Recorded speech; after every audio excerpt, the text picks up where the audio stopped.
Hello students, welcome to DP Academy. Today we will see remaining part of the chapter circle. Previous video में हमने circle का पूरा basic part देखा था, radius of the circle, diameter, chord, tangent and secant of circle. उसके बाद हमने tangent segment theorem देखा, टेंजेंट थ्योरम देखा था, टेंजेंट सेगमेंट थ्योरम नहीं, वो अलग है. उसके बाद टचिंग सर्कल्स हमने देखा था. अब आज हम आगे का पार्ट देखेंगे. आज हम देखेंगे आर्क ऑफ अ सर्कल. अब आर्क किसे कहते हैं देखते हैं. ये सर्कल है, इसका सेंटर सपोज वो है. अब क्या करते हैं, यहाँ पर एक लाइन ड्रॉ करते हैं, line which intersect this circle in 2 points. उसे हम सीकेंट भी कहते हैं. सीकेंट है सेकेंड, रीड कैसे भी करो मीनिंग सेम है. एक सीकेंट हम ड्रॉ करते हैं. तो हमने ये लाइन ड्रॉ कर दिया, इसे हम कहते हैं सीकेंट. अब ये सेकेंड सर्कल को 2 पॉइंट्स में इंटरसेक्ट हो रही है. फर्स्ट पॉइंट यहाँ पर ये है और यहाँ पर हम बी देते हैं, तो ये भी ये क्या हो गई सेकेंड. या कॉर्ड भी ड्रॉ कर सकते हो, सिर्फ सेकेंड की जरूरत नहीं है. ये लाइन है, ये भी.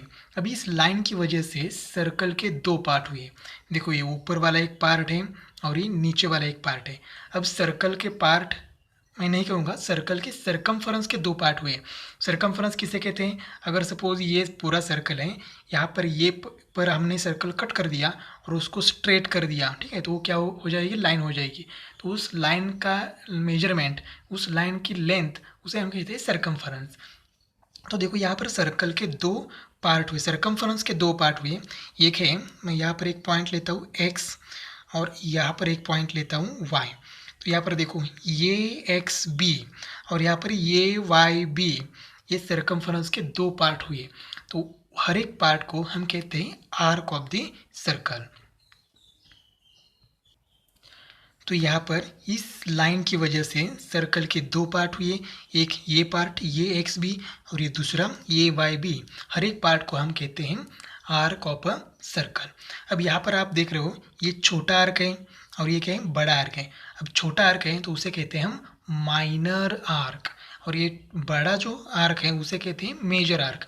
हम यहाँ पर लिखते हैं ये क्या है, मेजर आर्क, मेजर आर्क. और ये जो है ये है माइनर आर्क, माइनर आर्क. अब इस आर्क को लिखते हैं कैसे, तो यहाँ पर लिखते हैं आर्क, आर्क ये एक्स बी, ऐसे ही लिखते हैं, दूसरी कोई लिखने की मेथड नहीं है. Arc A X B. तो ये आर्क ए एक्स बी हमारे पास क्या है, माइनर आर्क है, माइनर आर्क. और यहाँ पर आर्क ये वाई बी, ये वाई बी मतलब ये बड़ा वाला, ये जो पार्ट है उसे हम कहते हैं मेजर आर्क. तो ये है मेजर आर्क, मेजर आर्क. ठीक है, तो रीड ऐसे करते हैं arc A Y B and arc ये एक्स बी. अब देखो यहाँ से ये से बी तक ये एक आर्क है और दूसरा ये पूरा आर्क है. अगर ये दोनों आर्क के हम एडिशन करेंगे तो हमें क्या मिलेगा, पूरा सर्कल का मेजरमेंट मिलेगा. ठीक है, देखो आर्क ये X B plus arc A Y B, एक पूरा सर्कल कंप्लीट होता है. और कंप्लीट सर्कल का मेजरमेंट क्या होता है, 360. इसका मतलब हम ऐसे भी लिख सकते हैं, क्योंकि ये पॉइंट बहुत इंपॉर्टेंट है, इस पर हमें क्वेश्चन पूछते हैं. तो माइनर आर्क, ठीक है, मैं ऐसे लिखता हूँ आर्क ये एक्स बी. इस डायग्राम में देखो आर्क ये X B plus arc A Y B, A Y B is equal to क्या करते हैं, पूरा सर्कल कंप्लीट करते हैं. तो उसे कहते हैं हम लोग सर्कल, एक कंप्लीट सर्कल होता है और उसका मेजरमेंट कितना आता है, 360 डिग्री. इसका मतलब क्या है, आर्क ये एक्स बी क्या है, minor arc, plus arc A Y B क्या है, मेजर आर्क. मतलब minor arc plus major arc की एडिशन कितनी आती है, 360. तो ये हमें याद रखना है, minor arc plus major arc, major arc is equal to 360. अगर आपको माइनर आर्क पता है तो आप मेजर आर्क कैलकुलेट कर सकते हो, या प्लस से वहाँ जाके क्या होगा, माइनस. अगर मेजर आर्क मालूम है, माइनर आर्क मालूम नहीं है, तो इसकी वैल्यू अगर यहाँ पर पुट कर दो, वहाँ पर माइनस कर दो, तो आपको माइनर आर्क का मेजरमेंट पता चल जाएगा. अब देखो ये लाइन अगर इस सेंटर से पास हो जाती तो हम उसे क्या कहते हैं, सेकेंड ही कहते हैं। लेकिन ये डायमीटर भी हो जाएगा, यहाँ पर ये भी कॉर्ड हम कह सकते हैं। लेकिन अगर यहाँ पर ये भी हमने ड्रॉ कर दिया पासिंग थ्रू द सेंटर, तो ये भी क्या हो जाएगा, डायमीटर। और अगर डायमीटर हो जाएगा तो सर्कल के क्या हो जाएंगे, दो इक्वल पार्ट हो जाएंगे, ठीक है, हाफ पार्ट हो जाएगा। तो ये हर एक पार्ट को हम क्या कहेंगे, सेमी सर्कल। क्या कहेंगे, सेमी सर्कल। लेकिन आर्क को क्या कहेंगे, सेमी सर्कुलर आर्क। और हर एक सेमी सर्कुलर आर्क का मेजरमेंट कितना होता है, 360 के हाफ होता है। तो उसका मेजरमेंट क्या हो जाएगा, 180 डिग्री। तो यहाँ पर हमने लिख दिया measure of semi circular arc that is semi circle is 180 degree. Semi circular कब बनेगा, अगर ये लाइन सेंटर से पास होगी तभी हमें सेमी सर्कुलर आर्क मिलेगा, अदरवाइज नहीं मिलेगा। और वो मिलेगा तो उसका मेजरमेंट हम डायरेक्टली लिख सकते हैं 180 डिग्री। और measure of complete circle is 360, मालूम है, हमने ये पॉइंट यहाँ पर लिख दिया। अब ये जो आर्क है, आर्क ये एक्स भी हो या फिर आर्क ये वाई भी हो, उसको हम दो मेजरमेंट में मेजर करते हैं, दो यूनिट्स में मेजर करते हैं। एक तो मेजर ऑफ एन आर्क, अगर मेजर ऑफ एन आर्क कहा तो हम डिग्री में मेजर करते हैं। और दूसरा है लेंथ ऑफ एन आर्क। तो देखो ये से बी तक ये जो कर्व पार्ट है, अगर हमने यहाँ से कट कर दिया, यहाँ से कट कर दिया, और ये तो स्ट्रेट हो जाएगा और उसकी लेंथ हम मेजर कर सकते हैं, ठीक है, क्योंकि ये सर्कमफरेंस का पार्ट है तो उसकी लेंथ हम मेजर कर सकते हैं। तो मेंसुरेशन चैप्टर हमने देखा है, तो उसमें अगर आपने नहीं देखा है तो डिस्क्रिप्शन में लिंक है, उस पर क्लिक करके आप ये वो चैप्टर देख लो पहले, या उस कंसेप्ट देख लो। तो वहाँ पर क्या है, हमने फॉर्मूला प्रूव किया है लेंथ ऑफ एन आर्क, ठीक है, वो फॉर्मूला हमने वहाँ पर प्रूव कर दिया है। फॉर्मूला क्या है, length of an arc is equal to θ/360 into 2πr, ठीक है। तो यहाँ पर आपको थीटा है फॉर्मूले में, तो थीटा क्या है, सेंट्रल एंगल। सेंट्रल एंगल मतलब ये ओ बी, ये एंगल हमें मालूम होना चाहिए, तभी हम length of an arc calculate कर सकते हैं। नेक्स्ट पार्ट है सेंट्रल एंगल। अब देखो ये सेंट्रल एंगल क्या है, तो जिस एंगल का vertex centre of a circle होता है उसे हम कहते हैं सेंट्रल एंगल।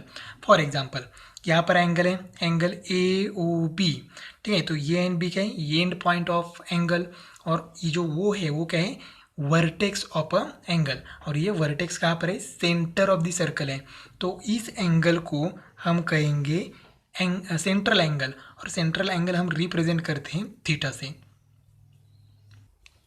यहाँ पर हमने डेफिनेशन लिखी है, when the vertex of an angle is the centre of a circle then it is called as central angle. अगर किसी भी एंगल का vertex centre of a circle है तो उसे कहेंगे सेंट्रल एंगल। तो यहाँ पर कौन सा सेंट्रल एंगल है, angle A O B is a central angle. अब ये सेंट्रल एंगल ने भी सर्कल को दो पार्ट में डिवाइड किया है। एक पार्ट देखो यहाँ पर ये एक्स बी ये पार्ट है, और ये जो बड़ा पार्ट है ये वाई बी। तो ये एक्स बी क्या है, आर्क है, और ये वाई बी भी क्या है, आर्क है। सिर्फ हमने लाइन ड्रॉ करने की जगह देखो यहाँ पर क्या है, हमने लाइन ड्रॉ की है, ठीक है। यहाँ लाइन की जगह हमने दो पॉइंट लिए हैं, और वो दो पॉइंट हमने सेंटर के साथ ज्वाइन किए। तो यहाँ पर क्या मिल गया, सेंट्रल एंगल। तो यहाँ पर ये एक्स बी ये क्या है, माइनर आर्क है, और ये वाई बी ये क्या है, मेजर आर्क है। तो यहाँ पर भी आर्क है। अब देखो central angle A O B ने एक आर्क इंटरसेप्ट किया है। कौन सा आर्क इंटरसेप्ट किया है, देखो यहाँ पर रेडियस क्या है, ओ ए, यहाँ पर रेडियस ओ बी, और इन दोनों के बीच का सर्कल का जो पार्ट है, सर्कमफ्रेंस का पार्ट, उसे हम कहते हैं आर्क। तो यहाँ पर ये एक्स भी क्या है, आर्क है, माइनर आर्क है, और यहाँ पर ये वाई बी ये क्या है, मेजर आर्क है। और सेंट्रल एंगल का जितना मेजरमेंट होता है उतना ही माइनर आर्क का मेजरमेंट होता है। सपोज सेंट्रल एंगल 60 डिग्री है, तो measure of an minor arc ये एक्स बी भी कितना हो जाएगा, 60 डिग्री। कैसे देखो, यहाँ पर यह एंगल कितना है, 60 सपोज, तो यह एंगल कितना हो जाएगा, 60, यह एंगल कितना हो जाएगा, 60, मतलब यहाँ से यहाँ तक एंगल कितना है, 60 डिग्री। मतलब जितना भी मेजरमेंट सेंट्रल एंगल का होता है उतना मेजरमेंट आर्क का भी होता है। तो सेंट्रल एंगल ने इंटरसेप्ट किया हुआ जो आर्क है उसका मेजरमेंट एंड सेंट्रल एंगल का मेजरमेंट सेम होता है। Therefore, measure of angle AOB is equal to measure of arc AXB।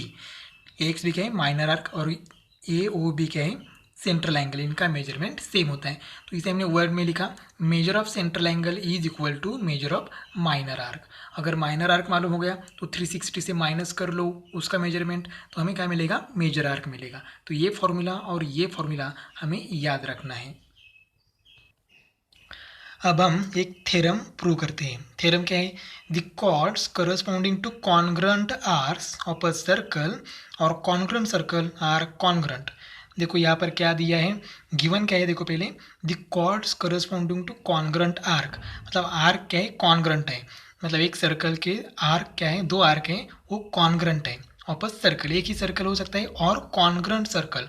Congruent circle हमने देखा था प्रीवियस वीडियो में, कॉन्ग्रुएंट सर्कल क्या होता है, सेंटर डिफरेंट होता है लेकिन दोनों की रेडियस सेम होती है, ठीक है, तो उसे कहेंगे कॉन्ग्रुएंट आर्क। दो आर्क कॉन्ग्रुएंट हैं, चाहे वो सेम सर्कल के हो या डिफरेंट सर्कल के हो, लेकिन डिफरेंट सर्कल अगर है तो वो सर्कल कॉन्ग्रुएंट होनी चाहिए, और वो कॉर्ड कॉन्ग्रुएंट है, कॉर्ड्स आर कॉन्ग्रुएंट, ये हमें प्रूव करना है। गिवन क्या है, congruent arc of a circle, arc congruent है ये गिवन है, एंड कॉर्ड्स कॉन्ग्रुएंट है ये हमें प्रूव करना है। तो पहले डायग्राम कौन सी ड्रॉ करनी होगी हमें, सर्कल। देखो यहाँ पर हमने एक सर्कल ड्रॉ किया, उसका सेंटर क्या है, वो है। अब हमें क्या दिया है, दो आर्क्स कॉन्ग्रुएंट है, तो पहले आर्क यहाँ पर, सपोज यहाँ पर ये है और यहाँ पर बी है, और सपोज यहाँ पर क्या है, एक्स है, तो ये एक्स बी, ये क्या हो गया, एक आर्क हो गया, ठीक है, और एक दूसरा आर्क है, तो सपोज यहाँ पर पॉइंट सी है और यहाँ पर डी है, और यहाँ पर हमने वाई लेते हैं, तो सी वाई डी, ये आर्क दूसरा आर्क हो गया। अब ये आर्क, ये X B and C Y D, ये दोनों आर्क क्या है, कॉन्ग्रुएंट है। अब हमें क्या प्रूव करना है, हमें प्रूव करना है कॉर्ड्स आर कॉन्ग्रुएंट। तो यहाँ पर ये भी ये कॉर्ड है और यहाँ पर सी डी ये दूसरी कॉर्ड है, तो ये दोनों इक्वल हैं, ये हमें प्रूव करना है।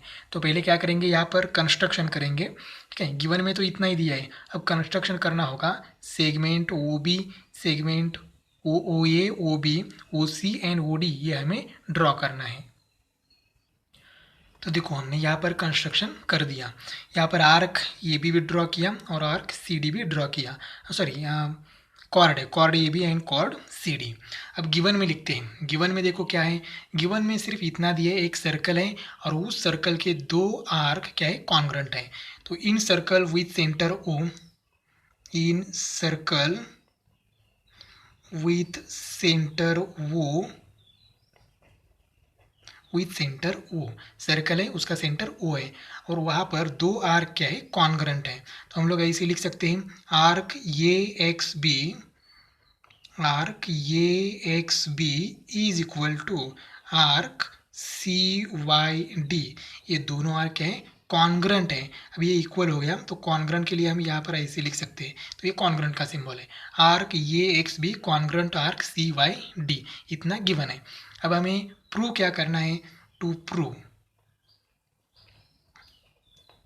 तो प्रूव क्या करना है, अगर ये दोनों आर्क कॉन्ग्रुएंट हैं तो उसके करस्पॉन्डिंग कॉर्ड, ये एक्स बी, इस आर्क का कॉर्ड क्या है, ए बी, और आर्क सी वाई डी का करस्पॉन्डिंग कॉर्ड कौन सी है, सी डी। तो ये बी एंड सी डी ये दोनों कॉर्ड कॉन्ग्रुएंट हैं, ये हमें प्रूव करना है।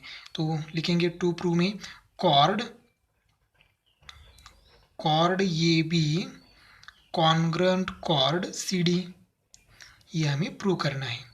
अब कंस्ट्रक्शन में हमने क्या किया है, segment O A, segment O B, segment O C and segment O D हमने ड्रॉ किया है।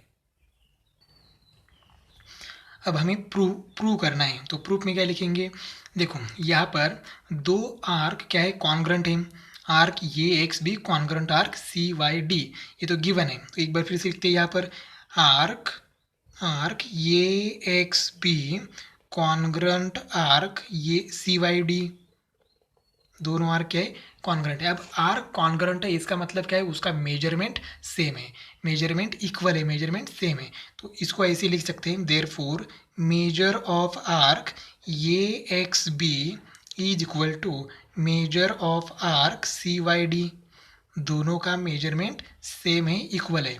आर्क, दोनों आर्क कॉन्ग्रुएंट है, इसका मतलब दोनों आर्क का मेजरमेंट इक्वल है, सेम है।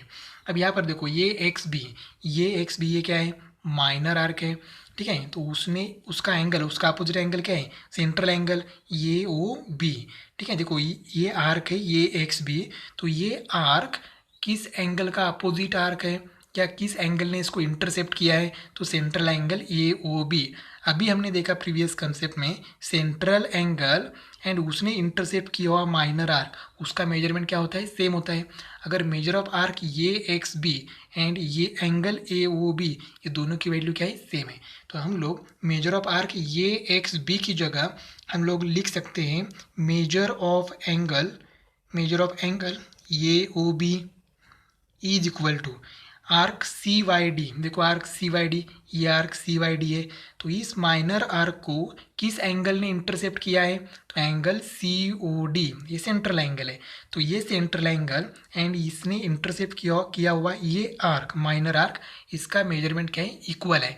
तो हम आर्क सी वाई डी की जगह हम लोग ऐसे लिख सकते हैं एंगल सी ओ डी। तो measure of angle C O D. अब इसको क्या लिखेंगे, रीज़न, तो इसका रीज़न है definition of measure of minor arc की डेफिनेशन क्या है, मतलब मेजरमेंट हम कैसे कैलकुलेट करते हैं, मेजर कैसे करते हैं, तो सेंट्रल एंगल का मेजरमेंट माइनर आर्क का मेजरमेंट इतना ही होता है, सेम होता है। तो यहाँ पर रीजन लिख दिया मेजर्स ऑफ कॉन्ग्रुएंट आर्क्स। अब क्या करते हैं, दो ट्रायंगल है हमारे पास, दो ट्रायंगल हम लेते हैं। इन ट्रायंगल देखो यहाँ पर क्या है, ट्रायंगल ए ओ बी और यहाँ पर सी ओ डी। तो in triangle A O B and triangle C O D, ठीक है। अब देखो ट्रायंगल ए ओ बी में ओ ए ये क्या है, रेडियस ऑफ सर्कल, एंड ओ सी ये क्या है, रेडियस ऑफ सर्कल, और एक करस्पॉन्डिंग साइड्स है। देखो यहाँ पर ये ओ की करस्पॉन्डिंग साइड क्या है, सी ओ, और दोनों सेम है क्योंकि radius of the same circle, एक ही सर्कल के दो रेडियस है, ओ ए एंड ओ सी का है रेडियस। अब यहाँ पर ओ बी क्या है, रेडियस ऑफ द सर्कल, और उसकी ओ बी की करस्पॉन्डिंग साइड क्या है, ओ डी। तो O B and O D एक बार फिर से क्या है, radius of the same circle, तो वो भी क्या होगी, इक्वल होगी, मतलब O A equal to O C and O B equal to O D. Therefore side A O congruent side C O and side B O congruent side D O, दोनों का reason same है, radius of the same circle. अब यहाँ पर देखो triangle A O B में angle A O B है, ठीक है, और सी ओ डी, इस ट्रायंगल में एंगल सी ओ डी है, और A O B and C O D दोनों क्या है, इक्वल है, हमने यहाँ पर प्रूव कर दिया है, ठीक है। तो वो भी लिखेंगे यहाँ पर angle A O B congruent angle C O D, ठीक है। यहाँ पर फ्रॉम इक्वेशन 1 इसको इक्वेशन 1 दिया, तो यहाँ पर लिखेंगे फ्रॉम इक्वेशन फर्स्ट। अब देखो यहाँ पर एंगल, ठीक है, साइड और साइड ये वो है उस, और यहाँ पर साइड ओ बी है, और उनके बीच का एंगल क्या है, ये ओ बी। तो ये साइड, ये एंगल और ये साइड, इसका मतलब टेस्ट कौन सी हो गई, एस ए एस टेस्ट। इस टेस्ट से ये दो ट्रायंगल कॉन्ग्रुएंट है। Therefore triangle A O B congruent triangle C O D, ठीक है। रीजन क्या है, एस ए एस टेस्ट। अगर दो ट्रायंगल कॉन्ग्रुएंट हैं तो उसके रिमेनिंग पार्ट क्या होते हैं, कॉन्ग्रुएंट होते हैं। अब ट्रायंगल के पार्ट कौन से हैं, 3 साइड्स हैं, 3 एंगल्स। तो हमने 2 साइड तो यहाँ पर प्रूव कर दिए। अब तीसरी साइड है, कौन सी बाकी है, देखो ट्रायंगल में कौन सी साइड बाकी है, ये बी, और इसमें सी डी, तो ये रिमेनिंग पार्ट है। और करस्पॉन्डिंग पार्ट है, देखो ये बी की करस्पॉन्डिंग साइड क्या है, सी डी। तो यहाँ पर लिख सकते हैं हम लोग सेगमेंट ये B congruent segment C D. Reason क्या है, सी एस सी टी, मतलब क्या है, corresponding side of congruent triangle. और यही हमें प्रूव करना है। देखो प्रूव क्या करना है, chord A B congruent chord C D, सिर्फ सेगमेंट की जगह हम कॉर्ड लिख सकते हैं। तो ये हमने प्रूव कर दिया है। इसका मतलब क्या है, इसका मतलब है अगर दो आर्क सेम है तो उसके करस्पॉन्डिंग कॉर्ड भी सेम है। आर्क ये X B and arc C Y D अगर दोनों सेम है तो ए एक्स बी का करस्पॉन्डिंग कॉर्ड क्या है, ये भी, एंड सी वाई डी की करस्पॉन्डिंग कॉर्ड क्या है, सी डी। ये दोनों कॉर्ड भी सेम होते हैं। या फिर इसका कॉन्वर्स करना है तो कॉन्वर्स क्या आएगा, अगर दोनों कॉर्ड सेम है तो उसके करस्पॉन्डिंग आर्क क्या हो जाएंगे, सेम हो जाएंगे। ये उसका कॉन्वर्स हो जाएगा। लेकिन कॉन्वर्स हमें प्रूव नहीं करना है, सिर्फ एग्जाम्पल में बीच बीच में हम यूज़ कर सकते हैं। नेक्स्ट पार्ट है इंस्क्राइब्ड एंगल। अब देखो ये सर्कल है, इसका सेंटर सपोज यहाँ पर वो है। अब हम यहाँ पर एक पॉइंट लेते हैं, पॉइंट ये, और यहाँ पर एक पॉइंट लेते हैं पॉइंट बी, और यहाँ पर लेते हैं एक्स। अब यहाँ पर देखो ये एक्स बी ये क्या है, आर्क है, और यहाँ पर लेते हैं पॉइंट सपोज सी। तो ये सी बी ये दूसरा आर्क है, और ये एक्स बी ये पहला आर्क है। यहाँ पर दो आर्क हैं। अब हमें क्या चाहिए, इंस्क्राइब्ड एंगल। अब हमारे पास एक एंगल होना चाहिए और उस एंगल को हम कहेंगे इंस्क्राइब्ड एंगल। पहले एंगल ड्रॉ करते हैं। अब यहाँ पर एंगल है, एंगल ये सी बी ये एंगल है। अब इस एंगल को हम कहेंगे इंस्क्राइब्ड एंगल। लेकिन क्यों कहेंगे इंस्क्राइब्ड एंगल, तो देखो किसी भी एंगल का वर्टेक्स, किसी भी एंगल का या कोई भी एंगल का वर्टेक्स अगर कोई भी आर्क पर है तो उस एंगल को हम कहेंगे इंस्क्राइब्ड एंगल। फॉर एग्जांपल यहाँ पर दो आर्क हैं। फर्स्ट आर्क है आर्क ये एक्स बी, और दूसरा आर्क क्या है, आर्क यहाँ पर ये सी बी।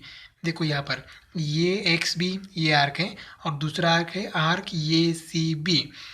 अब हमारा एंगल कौन सा है, एंगल ए सी बी। इस एंगल का वर्टेक्स कौन सा है, सी, ठीक है। तो ये सी आर्क पर है, कौन से आर्क पर है, देखो आर्क ये सी बी पर है, तो इस एंगल को हम कहेंगे इंस्क्राइब्ड एंगल। अभी इंस्क्राइब किया है, इस एंगल को इंस्क्राइब किया है, किसने इंस्क्राइब किया है, एक आर्क ने। कौन सा आर्क है, आर्क ये सी बी। तो देखो यहाँ पर हम ऐसे लिख सकते हैं, angle A C B, angle ये C B is inscribed by, is inscribed by an arc ये सी बी। तो देखो यहाँ पर एंगल ये सी बी का वर्टेक्स आर्क पर है, तो इस एंगल को हम कहेंगे इंस्क्राइब्ड एंगल। और किस आर्क ने इंस्क्राइब किया है, तो आर्क ये सी बी ने इंस्क्राइब किया है, ठीक है। तो आर्क ये एक्स बी क्या है, तो एंगल ये सी बी ने ये जो आर्क है आर्क ये एक्स बी इसको इंटरसेप्ट किया है। इंटरसेप्टेड आर्क किसे कहते हैं, तो देखो एंगल को दो रे होते हैं, फर्स्ट रे है सी ए और दूसरा रे है सी बी। उनके बीच का ये जो आर्क है, इन दोनों आर्क के बीच के दोनों रे के एंगल के दो रे है, उनके बीच का ये जो आर्क है उसे हम कहेंगे इंटरसेप्टेड आर्क। तो आर्क ये X B is intercepted by angle A C B, इसे हम कह सकते हैं।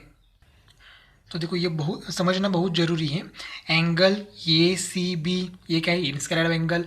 इंस्क्राइब्ड एंगल किसे कहेंगे, अगर उस एंगल का वर्टेक्स आर्क पर है, ठीक है, आर्क पर है, तो इस आर्क पर हो, ये एक्स बी पर हो या फिर ये सी बी पर हो। कंडीशन क्या है, मेन कंडीशन कि कोई भी एंगल हो उसका वर्टेक्स आर्क पर होना चाहिए। तो यहाँ पर इस एंगल का, एंगल ए सी बी का वर्टेक्स आर्क पर है, तो उसे कहेंगे इंस्क्राइब्ड एंगल बाय आर्क। किस आर्क ने इंस्क्राइब किया है, आर्क ये सी बी। और यहाँ पर आर्क ये एक्स बी है, तो ये एक्स बी क्या है, आर्क ये X B is intercepted arc by angle A C B. Angle A C B के बीच का ये जो आर्क है उसे कहेंगे इंटरसेप्टेड आर्क। अब हम इंस्क्राइब्ड एंगल थ्योरम प्रूव करते हैं। Inscribed angle theorem. अब थ्योरम का स्टेटमेंट देखो क्या है, the measure of an inscribed angle is half of the measure of the intercepted arc by it. हमने यहाँ पर एक एंगल ड्रॉ कर दिया। अब यहाँ पर हम नाम देते हैं बी ए एंड सी। तो angle B A C is a inscribed angle. अब इस एंगल को किसने इंस्क्राइब किया है, किस आर्क ने इंस्क्राइब किया है, तो आर्क बी ए सी ने angle B A C inscribe किया है, क्योंकि इस एंगल का वर्टेक्स जिस आर्क पर है, ठीक है, उस आर्क उसको इंस्क्राइब करता है। तो देखो बी ए सी का वर्टेक्स ये है एंड ये वर्टेक्स ये आर्क बी ए सी पर है। अब यहाँ पर हम लोग एक पॉइंट लेते हैं डी, सपोज यहाँ पर लेते हैं डी, तो आर्क बी डी सी ये क्या है, intercepted arc by the angle B A C. तो बी ए सी ये जो एंगल है इसने इंटरसेप्ट किया है, दो रे के बीच का जो आर्क है उसको हम कहते हैं इंटरसेप्टेड आर्क, ठीक है। अब हम थ्योरम है, तो थ्योरम में हमें क्या करना होगा, given, to prove, construction and proof, ये सब हमें लिखना है। तो देखो गिवन क्या है, in a circle with centre O, circle है उसका सेंटर हमने वो कहा है, angle B A C is inscribed in arc B A C. B A C ये एंगल इंस्क्राइब्ड एंगल है, और किस आर्क ने इंस्क्राइब किया है, बी ए सी ने। Arc B D C is intercepted by angle B A C, ये arc B D C है, ये इंटरसेप्टेड आर्क है, एंगल बी ए सी ने इंटरसेप्ट किया है। अब प्रूव क्या करना है, तो देखो यहाँ पर the measure of an inscribed angle is, ठीक है, तो इंस्क्राइब्ड एंगल का मेजरमेंट, तो इंस्क्राइब्ड एंगल यहाँ पर कौन सा है, एंगल बी ए सी। तो angle B A C is equal to, is मतलब is equal to, is half of the, half मतलब क्या है, 1/2, ठीक है, किसके हाफ है, half of the measure of the intercepted arc. तो इंटरसेप्टेड आर्क कौन सा है यहाँ पर, बी डी सी, तो half into measure of arc B D C. देखो यहाँ पर क्या प्रूव करना है, इंस्क्राइब्ड एंगल का मेजरमेंट हाफ होता है, किससे हाफ होता है, measure of the intercepted arc B D C, मतलब इस एंगल का मेजरमेंट उसने इंटरसेप्ट किए हुए आर्क से हाफ है। Suppose measure of the arc B D C suppose 100 degree है, तो इस एंगल का मेजरमेंट कितना होगा, 50 डिग्री, हाफ होता है। सपोज ये है 60 डिग्री, तो ये एंगल कितना आएगा, 30 डिग्री। बस इतना ही थ्योरम है, लेकिन हमें प्रूव करना है। अब ये थ्योरम प्रूव करने के लिए हमें कंस्ट्रक्शन की ज़रूरत है, तो हमने ड्रॉ किया, draw ray A O which intersect the circle at E. देखो यहाँ पर, ये यहाँ पर है, वो यहाँ पर है, ये वो हमें ज्वाइन करना है, और ये वो अगर हमने ड्रॉ किया तो उस सर्कल को इस पॉइंट में इंटरसेक्ट होगा, तो इस पॉइंट को हम कहेंगे ई, और ड्रॉ ओ सी, वो एंड सी हमें ड्रॉ करना है। ये हो गया कंस्ट्रक्शन। अब हम प्रूव करते हैं, प्रूफ। अब प्रूफ में क्या करेंगे, सपोज यहाँ पर एक ट्रायंगल है, ये रेडियस ओ सी हमने ड्रॉ किया, ये रे ए ओ ड्रॉ किया, यहाँ पर पॉइंट ई में इंटरसेक्ट होता है। अब यहाँ पर एक ट्रायंगल है, ट्रायंगल ए ओ सी, तो ये ट्रायंगल हम लेते हैं, इन ट्रायंगल ए ओ सी। अब ये ट्रायंगल में देखो, ये वो एंड सी ओ, या फिर ओ ए एंड ओ सी क्या है, रेडियस ऑफ द सर्कल। तो रेडियस ऑफ सर्कल, एक ही सर्कल की रेडियस है तो वो सेम होगी, देयरफॉर सेगमेंट वो ये कॉन्ग्रुएंट सेगमेंट ओ सी। रीज़न क्या है, radius of the same circle, radius of the same circle. इसका मतलब क्या हुआ, इसका मतलब ट्रायंगल ए ओ सी में दो साइड इक्वल हैं, ओ ए एंड ओ सी का इक्वल है। अगर किसी भी ट्रायंगल में दो साइड इक्वल होते हैं तो हम उसे कहते हैं आइसोस्केलिस ट्रायंगल। अब यहाँ पर अगर ये ओ A and O C same है तो आइसोस्केलिस ट्रायंगल थ्योरम हमें मालूम है, क्या है, दो साइड सेम है तो उनके अपोजिट एंगल भी सेम ही होंगे। तो ओ सी का अपोजिट एंगल ये है, ठीक है, ये एंगल, और ओ ए का अपोजिट एंगल ये है, तो ये दोनों एंगल क्या है, सेम है। तो हम लिख सकते हैं यहाँ पर, therefore angle O A C is equal to angle O C A. देखो ओ ए सी मतलब ये एंगल है, और ओ सी ए मतलब ये एंगल है, दोनों एंगल सेम है। यहाँ पर लिखेंगे isosceles triangle theorem, isosceles triangle theorem.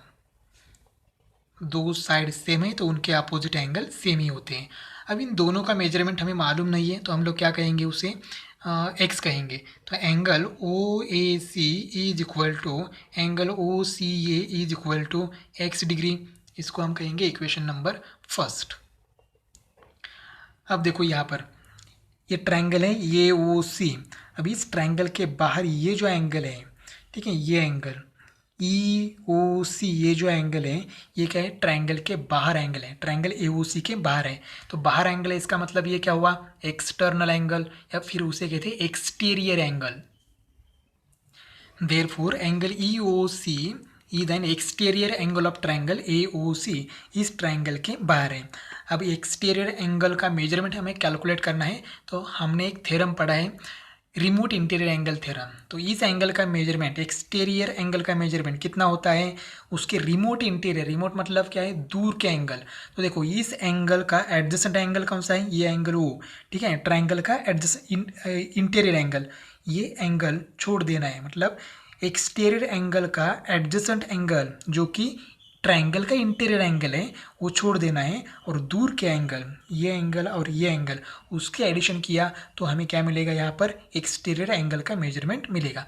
Therefore हम यहाँ पर लिख सकते हैं, therefore angle E O C is equal to remote interior angles, मतलब दूर के इंटीरियर, इस एंगल का एडजेसेंट एंगल छोड़ देना है और उसके दूर के एंगल, ये दोनों एंगल के एडिशन, मतलब क्या है, angle O A C plus angle O C ए। लेकिन हमें ओ A C and O C ए का मेजरमेंट मालूम है एक्स, तो ये हो गया x degree plus x degree, ठीक है, तो एक्स प्लस एक्स क्या हो गया, 2x। Therefore angle E O C is equal to 2x degree. Equation number second. देखो हमने क्या फाइंड आउट किया, angle E O C is equal to 2x degree. तो एंगल ई ओ सी देखो क्या है, एंगल ई ओ सी। अब angle E O सी का वर्टेक्स क्या है, वो क्या है, सेंटर। तो angle E O C is central angle, ये सेंट्रल एंगल हो गया। और सेंट्रल एंगल का मेजरमेंट कितना होता है, उसने इंटरसेप्ट किए हुए आर्क का इतना होता है। अब एंगल ई ओ सी ने कौन सा आर्क इंटरसेप्ट किया है, आर्क ई सी, मतलब आर्क ई सी एंड इस एंगल का मेजरमेंट सेम है। एंगल ई ओ सी का मेजरमेंट 2x है, तो आर्क ई सी का मेजरमेंट भी कितना है, 2x। Therefore angle U C is a central angle, central angle का मेजरमेंट उसने इंटरसेप्टेड आर्क इतना ही होता है। Therefore measure of arc E C is equal to angle E O C. अब ई ओ सी का मेजरमेंट कितना है, 2x डिग्री। तो measure of arc E C is equal to 2x degree. अब इक्वेशन फर्स्ट में हमने एंगल कौन सा लिखा है, देखो एंगल ओ ए सी, मैं सिर्फ एंगल ओ ए सी लिखता हूँ यहाँ पर। Therefore angle O A C is equal to कितना है, x डिग्री है। अब डायग्राम में देखो एंगल ओ ए सी कहाँ पर है, एंगल ओ ए सी यह एंगल है यहाँ पर x डिग्री, और ये भी x डिग्री है। तो एंगल ओ ए सी की जगह मैं ऐसे लिख सकता हूँ एंगल ई ए सी। देखो यहाँ पर पॉइंट ई है, ओ ए सी यह एंगल है, और ई ए सी एंगल वही है, सिर्फ नाम अलग है, ठीक है। तो ओ ए सी की जगह हम लोग ई ए सी लिख सकते हैं। Therefore angle E A C is equal to X degree, ठीक है। इक्वेशन नंबर, इसको रीज़न देते हैं, ओ डैश सॉरी ये dash O dash E, equation number fourth. अब देखो यहाँ पर 2x है और यहाँ पर x है, तो इक्वेशन थर्ड को हम थोड़ा सा रीअरेंज भी करते हैं। यहाँ पर सपोज ये 2 यहाँ पर मल्टीप्लाई, वहाँ जाके क्या हो जाएगा, डिवाइड। इसका मतलब ये हो जाएगा 1/2 into measure of arc E C is equal to X degree. इसको हम इक्वेशन थर्ड कहते हैं, ठीक है। इसको थर्ड नहीं कहेंगे, क्या किया यहाँ पर 2 मल्टीप्लाई, वहाँ जाके क्या हो गया, डिवाइड। अब ये इक्वेशन थर्ड एंड ये इक्वेशन फोर्थ, देखो क्या है, यहाँ पर x डिग्री है, यहाँ पर भी x डिग्री है, मतलब RHS क्या है, सेम है, तो LHS भी क्या हो सकती है, same. Therefore from equation third and fourth, from equation third and fourth, देखो फोर्थ एंड थर्ड की RHS सेम है, तो LHS भी सेम होगी। तो फोर्थ की LHS क्या है, therefore angle E A C is equal to third की LHS क्या है, half into measure of arc E C.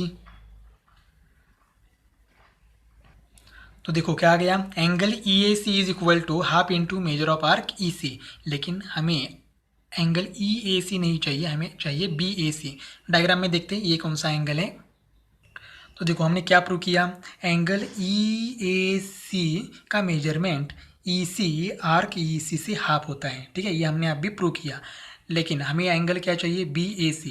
तो जैसे हमने ई ए सी का मेजरमेंट ई सी से हाफ है ये प्रूव किया, वैसे ही हम लोग एंगल ई ए बी का मेजरमेंट बी ई से हाफ है ये भी प्रूव कर सकते हैं।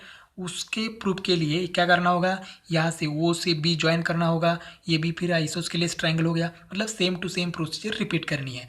सेम प्रोसीजर है तो हम लोग क्या लिख सकते हैं, similarly angle E A B is equal to half into measure of arc B E. जैसे हमने E A C is equal to half into measure of arc E C लिखा है, वैसे हम लोग ई ए बी के लिए लिख सकते हैं।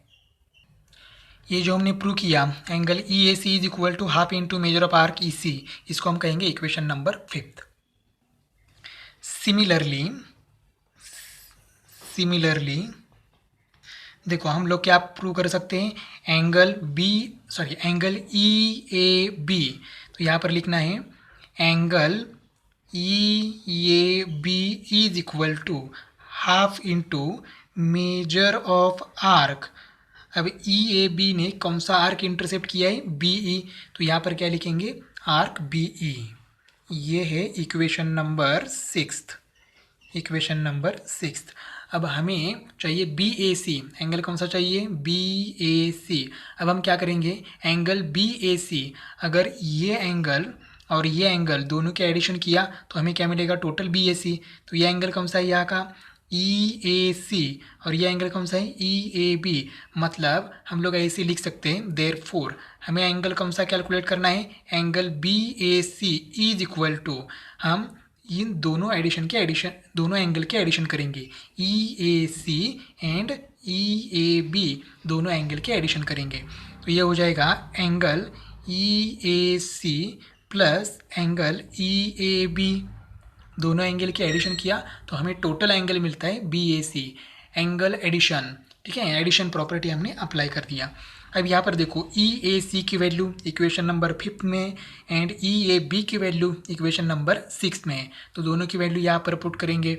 Therefore angle B A C is equal to, E A C की वैल्यू क्या है, half into measure of arc E C, plus इसकी वैल्यू 6th इक्वेशन में half into measure of arc B ई।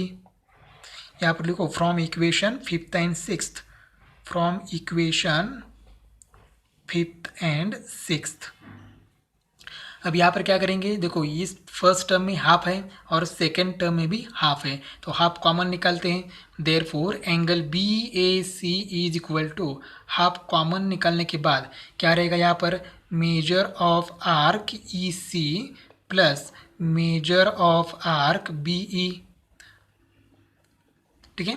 अब देखो arc E C plus arc B E, तो B कहाँ पर है, ये है बी ई और ये है ई सी, और दोनों की क्या है, एडिशन करने के बाद हमें क्या मिलता है, इतना बड़ा आर्क मिलता है, ठीक है। तो ये आर्क कौन सा है, बी ई सी। देखो बी प्लस ई सी कौन सा आर्क मिलेगा, बी ई सी, एडिशन करनी है। तो यहाँ पर angle B A C is equal to क्या हो गया, half into measure of arc B E C, ये आर्क हो गया। लेकिन बी ई सी की जगह हम लोग क्या लिख सकते हैं, बी डी सी भी लिख सकते हैं। Therefore angle B A C is equal to half into measure of arc B D C. बस यही हमें प्रूव करना था। देखो यहाँ पर B E C and B D C नाम डिफरेंट है लेकिन आर्क सेम है। तो इनस्क्राइब्ड एंगल थ्योरम हमने प्रूव कर दिया। थ्योरम इजी है, अगर समझ में नहीं आया तो दोबारा देखो, आपके समझ में आ जाएगा। ये थ्योरम एग्जाम में पूछ सकते हैं। अब हम दो करोलरीज देखते हैं, corollaries of inscribed angle theorem. उसमें से फर्स्ट है angles inscribed in the same arc are congruent.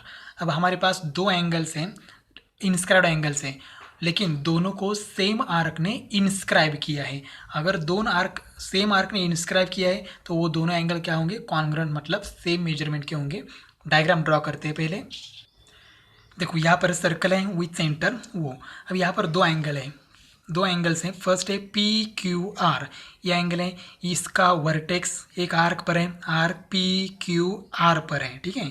तो ये इंस्क्राइब्ड एंगल है। दूसरा एंगल है एंगल पी एस आर, तो इसका भी ये वर्टेक्स एक आर्क पर है। कौन से आर्क पर है? पी एस आर कहो या फिर पी क्यू आर कहो या फिर पी क्यू एस आर कहो, आर्क तो सेम है, ठीक है। तो दोनों एंगल के वर्टाइसेस सेम आर्क पर हैं। देखो पी क्यू आर का वर्टेक्स क्यू ये इस आर्क पर है, पी क्यू एस आर, ठीक है, इस आर्क पर है। और ये vertex S P Q S R इस आर्क पर है। तो दोनों एंगल को एक ही आर्क ने क्या किया है? इंस्क्राइब किया है। इसलिए दोनों इंस्क्राइब्ड एंगल तो है लेकिन सेम आर्क ने इंस्क्राइब किया है। तो इस तरह देखो यहाँ पर angle inscribed in the same arc ने इंस्क्राइब किया है, तो दोनों का मेजरमेंट सेम होता है।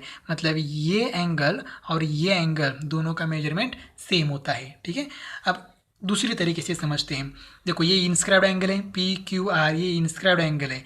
तो किस आर्क को इसने इंटरसेप्ट किया है? तो यहाँ पर अगर हम टी कहेंगे तो पी टी आर, ये आर्क पी क्यू आर ने क्या किया है? इंटरसेप्ट किया है। तो अगर पी टी आर की वैल्यू सपोज 100 डिग्री है तो इसकी वैल्यू क्या होगी? 50 degree by inscribed angle theorem. अभी हमने प्रूव किया है, ठीक है। आर्क की वैल्यू और ये एंगल की वैल्यू दोनों में क्या रिलेशन है? तो एंगल की वैल्यू हाफ है आर्क से, जो आर्क हम इसने इंटरसेप्ट किया है। तो angle P Q are inscribed angle है, तो उसने कौन सा आर्क इंटरसेप्ट किया है? P T R. तो पी टी आर की वैल्यू अगर 100 डिग्री है तो ये एंगल कितना होगा? 50 degree. Similarly P T R, ये आर्क इंटरसेप्ट किया है दूसरे एंगल ने। कौन सा एंगल? पी एस आर, क्योंकि ये भी एंगल इंस्क्राइब्ड एंगल है और इसने भी सेम आर्क को क्या किया है? इंटरसेप्ट किया है। तो अगर ये आर्क 100 डिग्री है तो इसकी भी वैल्यू क्या होगी? हाफ ही होगी बाय इंस्क्राइब्ड एंगल थ्योरम। तो ये दोनों एंगल सेम होते हैं। इन दोनों एंगल ने सेम आर्क इंटरसेप्ट किया है और दोनों एंगल को सेम आर्क ने इंस्क्राइब भी किया है। तो यहाँ पर हम लोग लिख सकते हैं angle P Q R is equal to angle P S R. Therefore angle P Q R is equal to angle P S R. ये हमने प्रूव नहीं करना है, सिर्फ याद रखना है। नेक्स्ट है angle inscribed in a semi circle is a right angle. देखो एंगल इंस्क्राइब्ड मतलब इंस्क्राइब्ड एंगल होना चाहिए हमारे पास, और वो किसने इंस्क्राइब करना चाहिए? सेमी सर्कल ने। अब सेमी सर्कल कब बनता है? जब सर्कल का डायमीटर हो। तो यहाँ पर हम क्या करते हैं? सर्कल का डायमीटर ड्रॉ करते हैं। ये सर्कल है, इसका सेंटर सपोज यहाँ पर वो है, तो हम लोग यहाँ पर एक लाइन ड्रॉ करते हैं। तो यहाँ पर देखो ये डायमीटर है, ये भी। अब हमें एंगल क्या करना है? इंस्क्राइब करना है। अब देखो यहाँ पर एंगल पी क्यू आर क्या है? एंगल है, इंस्क्राइब्ड एंगल है, ठीक है। तो पी एंड आर क्या होते हैं? एंगल के एंड पॉइंट। अब ये एंगल किस आर्क ने इंस्क्राइब किया है? तो हम लिख सकते हैं पी क्यू आर, ये आर्क है। तो देखो आर्क के भी एंड पॉइंट सेम है, पी एंड आर, ठीक है। तो यहाँ पर भी देखो ये क्या है? डायमीटर के एंड पॉइंट क्या है? ये भी। अब आर्क के भी या एंगल के भी एंड पॉइंट क्या होने चाहिए? A B. तो सपोज हम लोग यहाँ पर पॉइंट लेते हैं सी। अब ये सी एंड सी भी ज्वाइन करते हैं, तो यहाँ पर एक एंगल हो गया, एंगल ए सी बी। अब ये एंगल क्या है? ए सी बी इंस्क्राइब्ड एंगल है क्योंकि इसका वर्टेक्स एक सर्कल पर है, ठीक है। अब ये किस आर्क ने इंस्क्राइब किया है? तो देखो ये वर्टेक्स किस आर्क पर है? तो आर्क ए सी बी, ये आर्क पर है। यहाँ पर दो आर्क है, एक ए सी बी और यहाँ पर अगर हम एक्स कहेंगे तो ये एक्स बी, ठीक है। और ये डायमीटर है इसलिए ये दोनों हाफ हुए, हाफ पार्ट हुए। हर एक हाफ पार्ट को हम कहते हैं सेमी सर्कल। तो ये जो वर्टेक्स है ये सर्कल पर है, ठीक है, तो इसे कहेंगे इंस्क्राइब्ड एंगल। और किस आर्क ने इंस्क्राइब किया है? तो आर्क ए सी बी ने इंस्क्राइब किया है और आर्क ए सी बी क्या है? सेमी सर्कल है। अब ऐसा है, देखो एंगल के एंड पॉइंट्स मतलब डायमीटर के एंड पॉइंट हैं, तब इस एंगल की वैल्यू कितनी होगी? 90 डिग्री, मतलब ये राइट एंगल होगा। मतलब कंडीशन क्या है? वो सेमी सर्कल आर्क ने इंस्क्राइब होना चाहिए। तो ये सेमी सर्कल आर्क है ए सी बी, मतलब क्या होना चाहिए हमारे पास? डायमीटर होना चाहिए, ये डायमीटर होना चाहिए। और डायमीटर के एंड पॉइंट एंड एंगल के एंड पॉइंट सेम है और आर्क ए सी बी के एंड पॉइंट भी सेम है। Point A and point B. तो यहाँ पर एंगल ए सी बी की वैल्यू कितनी आएगी 90 डिग्री। तो सपोज हमने यहाँ ऐसा एंगल ड्रॉ किया यहाँ पर, तो ये भी एंगल कितना होगा 90 डिग्री। यहाँ से यहाँ एंगल ड्रॉ किया तो ये एंगल भी 90 डिग्री। अगर नीचे ड्रॉ किया, नीचे भी सेमी सर्कल है, ठीक है, तो यहाँ पर भी एंगल ड्रॉ किया तो ये भी एंगल 90 डिग्री हो जाएगा। मतलब सेमी सर्कल में कहाँ पर भी एंगल ड्रॉ करो वो कितना होगा 90 डिग्री। लेकिन कंडीशन क्या है, उस एंगल को सेमी सर्कल ने इंस्क्राइब करना चाहिए। तो हमने आज क्या देखा, हमने एक बहुत इंपॉर्टेंट थ्योरम प्रूव किया, इंस्क्राइब्ड एंगल। पहले ये समझना चाहिए कि इंस्क्राइब्ड एंगल क्या है, किसे कहते हैं इंस्क्राइब्ड एंगल। अगर कोई भी एंगल का वर्टेक्स सर्कल पर है तो उसे कहेंगे इंस्क्राइब्ड एंगल, और वो वर्टेक्स किस आर्क पर है, उस आर्क ने उस एंगल को क्या करता है, इंस्क्राइब करता है। नेक्स्ट वीडियो में हम लोग थ्योरम ऑफ साइक्लिक क्वाड्रिलेटरल का थ्योरम प्रूव करेंगे।